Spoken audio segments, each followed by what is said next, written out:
name is Clint Longnecker. I'm from Clint, Ohio, and I was a member of the 81st Chemical Mortar Battalion in World War II. The 81st Battalion was composed of mortars, was a 4.2-inch chemical mortar, which originally had been invented to fire smoke shells and poison gas, and someone invented the high explosive shell. So the shell weighed 25 pounds. The mortar had a range of just short of 2 miles. The whole mortar weighed 550 pounds, and the shell was 4.2 inches in diameter. We were capable of firing on an average, if under rapid fire, we could fire 10 shells a minute, which is faster than any artillery piece can fire. We were in Saarland, Germany, when in the middle of the night they shook us out of bed, and you could see the sky off to the north of us was lit up, all kinds of fire, and you could hear the slight rumbling of noise on that coming that direction. And they issued us to a command that no mortar outfit likes to hear, and that is to the winds, which amounted to one of the mortars pointing north, one south, one east, and one west, so that no matter which way an enemy would come at us, we would have at least one mortar to start pounding them till the other 3 could swing around to join the gang. So if you stop to take a look at it, 25-pound shell at 10 shells per minute, that's 250 pounds of explosive. So to shortly brief, in the latter part of the war, we captured a German colonel, and he knew the war was over for Germany. And his one wish was to see the automatic 105 howitzer. And there isn't any such animal. And we had him pretty well convinced that there wasn't when our 4th squad of our platoon was set up. We had to come to a halt, a little skirmish took place. We just set one mortar up. And it was laid down flat in the grass when they got a command for firing. The infantry up ahead needed some firepower. So they popped it up, and this colonel was standing there talking to our lieutenant when they got a rapid fire mission was their first thing off. So bam, bam, bam, bam, bam, bam, bam, 10 times those shells go. You lied to me. You do have such a weapon. We do not have an automatic 105 howitzer.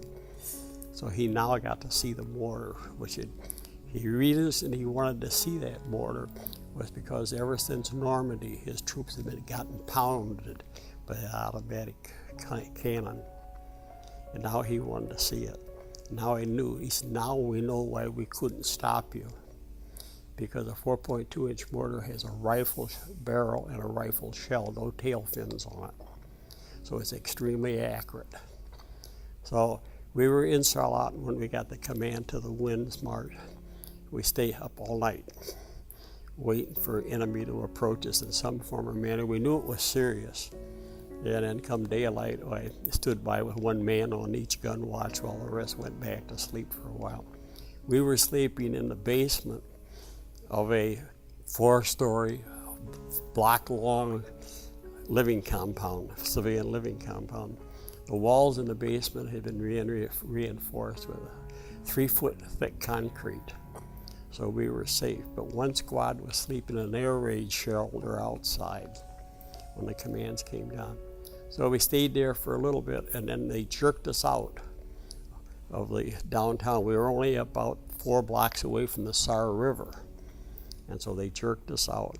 The infantry had already been pulled out, so we ended up with a battery of 105 howitzers, a company of, or 2 companies of 4.2-inch mortars, and 2 armored cars to patrol the area with orders to hold it as long as we could hold it if it came. And if not, they had cleared a path through the minefield that the Germans had planted for us to escape, leave the vehicles, and blow all the ammunition and the mortar apart. Drop a thermite grenade down in the bottom as well as an explosive fragmentation grenade. A couple of sticks of dynamite under the pile of shells so the Germans would never capture it. Fortunately, that command never came. but we moved us out about 1,000 yards, put 1,000 yard space between us and the town. And we lived in a slaughterhouse, and we had all the beef we wanted. And we had that 1,000 yards in case the enemy did come through on us. They had to cross that open field. So I was in A Company, 1st Platoon. B Company was off to our left by a mile, so we could cover a broad range of fire. So we stayed there for quite a while, and then Patton got the orders to try to close that southern gap around that bulge, and up we went. And from this point on, I can't tell you where all we were at, because to start with, we traveled 25,000 miles from the time from Normandy till the war was over. Towns, we never knew, because most of the time we did not set up in towns. So we never knew which town we were at, except some major town or something of this nature. But we set up in farmyards and fields. Yet we started boom, boom, boom, supporting units along the line where they needed firepower. I don't remember all the battalions and regiments and divisions that we supported in that drive. And then eventually closing the gap up, and then we now turned and headed the other direction. We led a little bit better life than the infantry did. We only spent 2.5 weeks in an open foxhole at 10 below zero. The rest of the time we were able to find inside of houses because we hid. Those mortars, of course, with their high angle of fire, we didn't have to stand way out here to get the shell out of there. We could go up to, say, within a half a block of a tall building to put those shells out of there and send them for 2 miles if necessary. So we lived a little bit more comfortable life than the infantry did, even in that severe battle.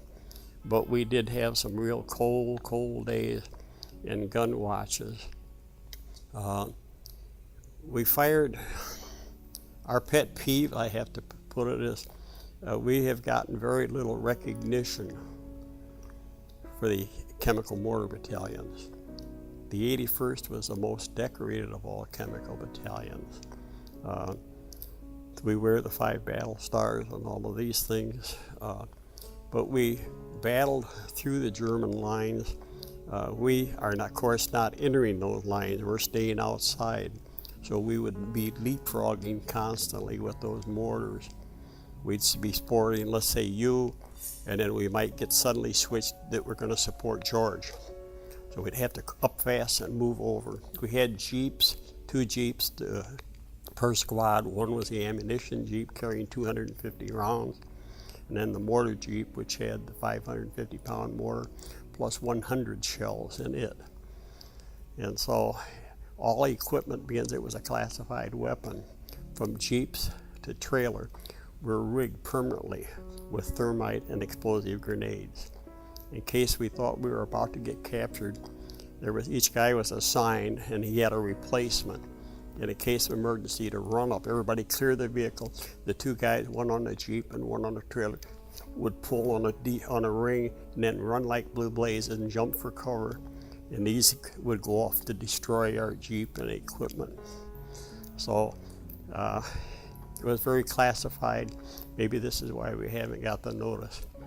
But here, a gentleman, the other night, I went over to talk to some fellows there, and there was a gentleman standing there, and he grabbed my name tag and turned it. He said, "Oh, you're a 4.2-inch mortar gunner."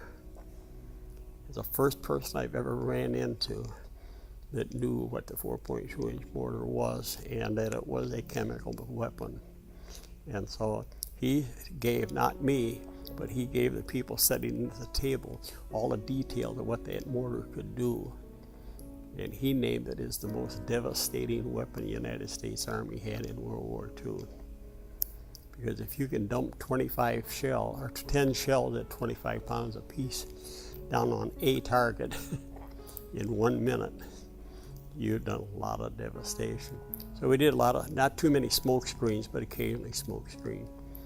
We did travel so many times. From D-Day till the end of the war, we were with probably 20 to 25 different divisions that we supported. So where we were at, we never knew, because we could be in the morning with somebody with the 90th Division and that afternoon with somebody at the 71st Division or something like that. So very decorated. I'm a very proud soldier of what we served in and the men. At the present moment, I'm one of the few left out of the 750. Okay, so that's my short story.